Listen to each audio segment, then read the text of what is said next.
Pradeep ji, RSS से कांग्रेस को इतनी नफरत क्यों है, क्या वजह है? नहीं, आरएसएस से कांग्रेस को नफरत क्यों है ये तो कांग्रेस बताए। लेकिन रुबिका जी, मैं कहता हूँ कांग्रेस कह रही कि आरएसएस ने आजादी के आंदोलन में असहयोग किया, कोई सहयोग नहीं किया, अंग्रेजों का साथ दिया। आरएसएस तिरंगे का अपमान करती है, तिरंगे को स्वीकार नहीं किया।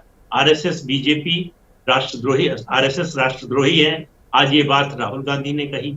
ये सब बातें मान ली, 1 मिनट के लिए मान लीजिए कि ये सब बातें सही, तो तब कांग्रेस के लिए चिंता की ज्यादा बात कि क्यों आरएसएस का एक स्वयंसेवक पिछले 8 साल से लाल किले पर तिरंगा फहरा रहा है। उससे पहले आरएसएस का एक और स्वयंसेवक 6 साल तक लगातार तिरंगा फहरा चुका है।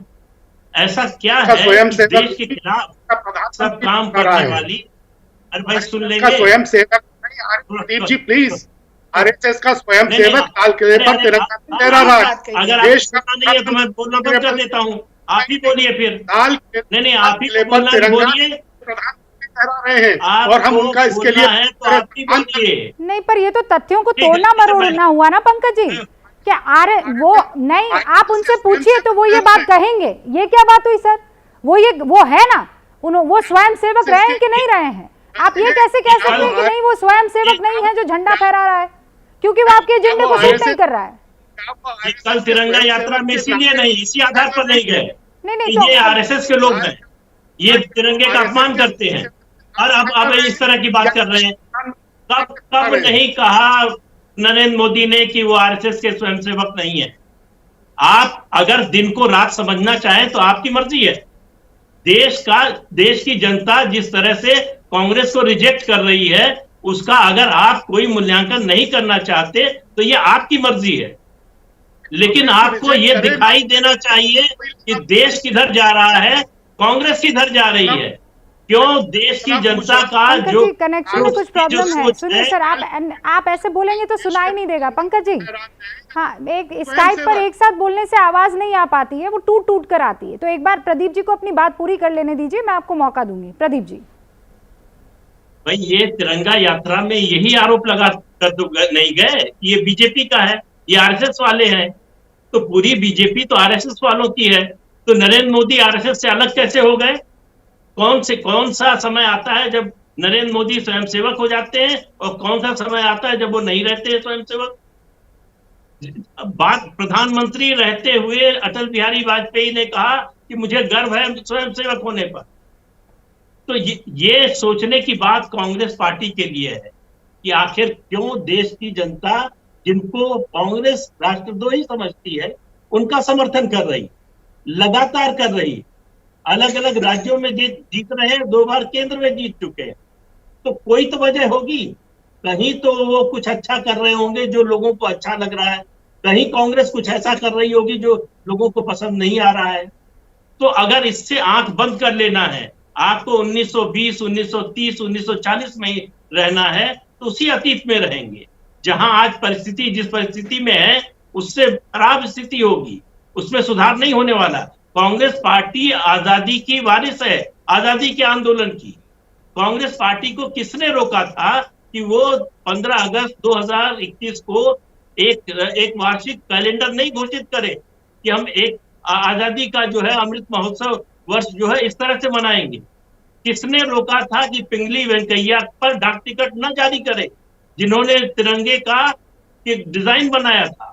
क्यों नरेंद्र मोदी का 75 साल देश ने इंतजार किया कि वो आए, प्रधानमंत्री बने और पिंगली वेंकैया पर डाक टिकट जारी करे? ये सवाल है जो कांग्रेस को अपने आप से पूछना चाहिए।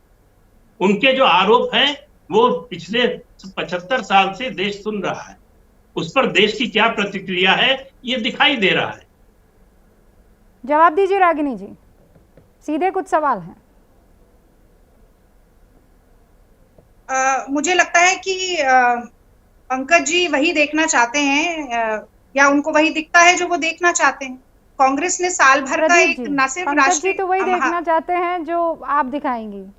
माफ कीजिए प्रदीप, चलिए दोबारा से शुरू करती हूँ। पंकज जी ने एक जो बात उठाई वो बात बिल्कुल ठीक है। देश का प्रधानमंत्री लाल किले पर तिरंगा फहराता है उसको आप कहें कि एक स्वयं सेवक ने फहराया, मैं उसको ठीक नहीं समझती। देश के प्रधानमंत्री को ये संवैधानिक अधिकार मिला है, इसीलिए उसे दुरुस्त करके बोला पंकज जी ने, मैं उस बात से सहमत हूँ। अब मैं प्रदीप जी की बात पर आती हूँ। देखिए, कई बार क्या होता है कि हम जैसा चश्मा पहने रहते हैं, हमारा नजरिया भी वैसा ही हो जाता है। तो कांग्रेस ने न सिर्फ पूरा 1 साल का कैलेंडर निकाला, न सिर्फ तमाम गतिविधियां की, जिसे आप अमृत काल या अमृत महोत्सव कह रहे हैं, हमने अपने तरीके से मनाया, बल्कि मैंने शुरुआत में ही कहा कि 75 किलोमीटर की पदयात्राएं देश के हर जिले में शुरू हो गई। अगर मीडिया कवरेज उसे उस तरह से नहीं मिलती जितना कि भारतीय जनता पार्टी या मोदी जी के कार्यक्रमों को मिलती है, वो अलग बात है, पर कम से कम मोदी जी जैसे विश्व योगा दिवस पर बैठकर तिरंगे गमछे से मुंह पोंछते हैं, वैसा अपमान तो कांग्रेस के किसी नेता ने नहीं किया होगा, ये भी मैं कह देती हूँ। अब 2-3 बातें यहाँ पर बहुत महत्वपूर्ण है, क्योंकि अपराजिता जी ने ईडी पर भी बात की। मुझे 30 सेकंड में और लूंगी रूपका जी।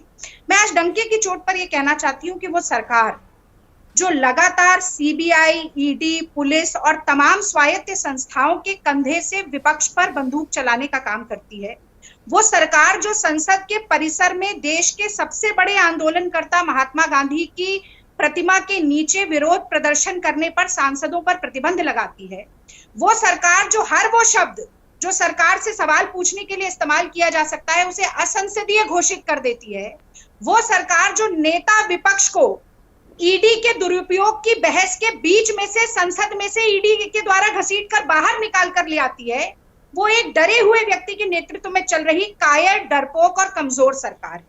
और वो कहीं ना कहीं न सिर्फ विपक्ष को कमजोर करने का काम कर रही है, बल्कि लोकतंत्र का गला घोटने का भी काम कर रही है।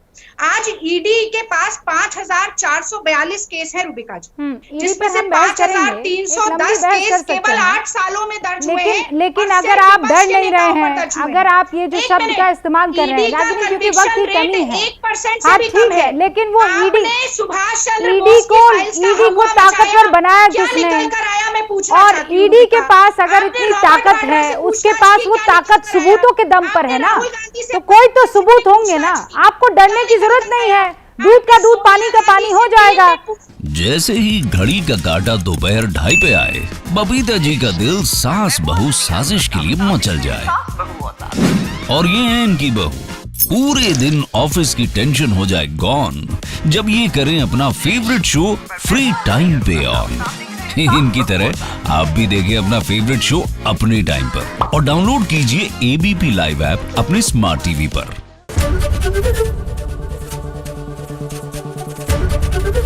एबीपी न्यूज आपको रखे आगे।